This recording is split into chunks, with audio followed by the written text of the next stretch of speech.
안녕하세요, 생지입니다. 오늘은 미움받을 용기라는 책을 들고 왔어요. 이 책은 전체적으로 트라우마와 열등감부터 시작해서 인간관계에 대해, 그리고 삶을 살아가는 데 필요한 마음가짐 등에 대해서 이야기해주고 있습니다. 아들러 심리학을 바탕으로 해서 철학자인 기시미 이치로의 주관적인 해석이 담겨 있고요. 대화 논쟁을 좋아했던 소크라테스와 아들러처럼 이 책에서도 철학자와 청년의 대화 방식으로 구성되어 있습니다. 전체적인 내용들이 모두 이어져 있는 느낌이라서 한 부분만 설명하기에는 그 연결고리들을 어떻게 잘라내야 할지 좀 감이 잡히질 않았어요. 하지만 이 책에서 말하는 단 한 가지의 메시지를 말씀드리자면 인간은 변할 수 있다라는 것 같습니다. 이는 아들러 심리학을 바탕으로 설명될 수 있는데요. 아들러 사상은 트라우마를 부정하는 목적론에 의거하여 소개됩니다. 보통 심리학에서는 프로이트의 원인론이 많이 알려져 있습니다. 원인론이란 모든 결과에는 원인이 있다라는 뜻인데요. 여기에 나오는 청년이 이 사상을 가지고 있습니다. 반면에 이를 부정하는 목적론은 인간은 스스로 정한 목적을 향해 움직인다라는 뜻입니다. 예를 들어 설명을 해보자면 부모에게 학대받은 기억 때문에 사람들과 만나는 것이 두려워서 집 밖으로 나가지 못하는 사람이 있습니다.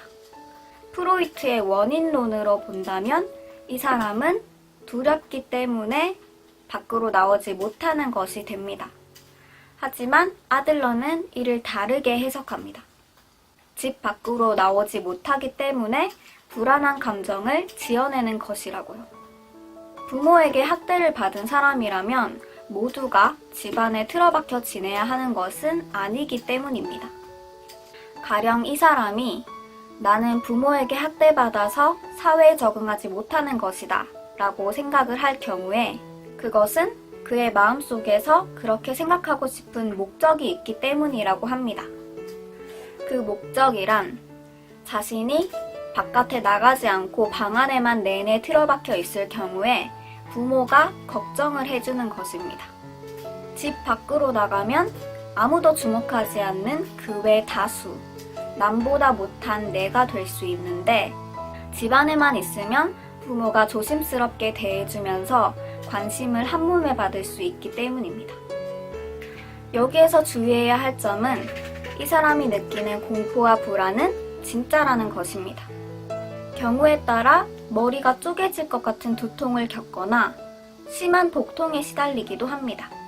하지만 이런 증상도 밖으로 나가지 않겠다 라는 목적을 달성하기 위해 지어낸 것이라고 합니다. 아들러는 트라우마 이론, 즉 원인론을 부정하면서 이렇게 얘기했습니다. 어떠한 경험도 그 자체는 성공의 원인도, 실패의 원인도 아니다.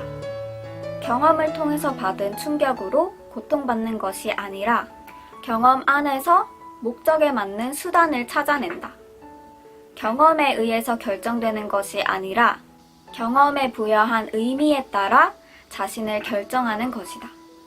물론 어린 시절에 학대를 받았던 사건이 인격 형성에 영향을 전혀 미치지 않는다는 것은 아닙니다. 하지만 우리는 과거의 경험에 어떤 의미를 부여하는가에 따라 자신의 삶을 결정할 수 있습니다. 지금까지의 인생에 무슨 일이 있었든 간에 앞으로의 인생에는 아무런 영향이 없습니다. 인생을 결정하는 지금 여기를 살고 있는 것은 바로 나 자신입니다. 책을 읽으면서 여기에 나오는 모든 내용들을 삶에 적용시켜 본다면 트라우마나 열등감, 그리고 인간관계에 대한 고민이 조금은 사그라들지 않을까 하는 생각이 듭니다.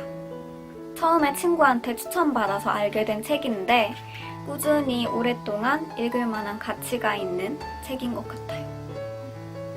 그러면 영상은 여기서 마치도록 하겠습니다. 감사합니다. 안녕.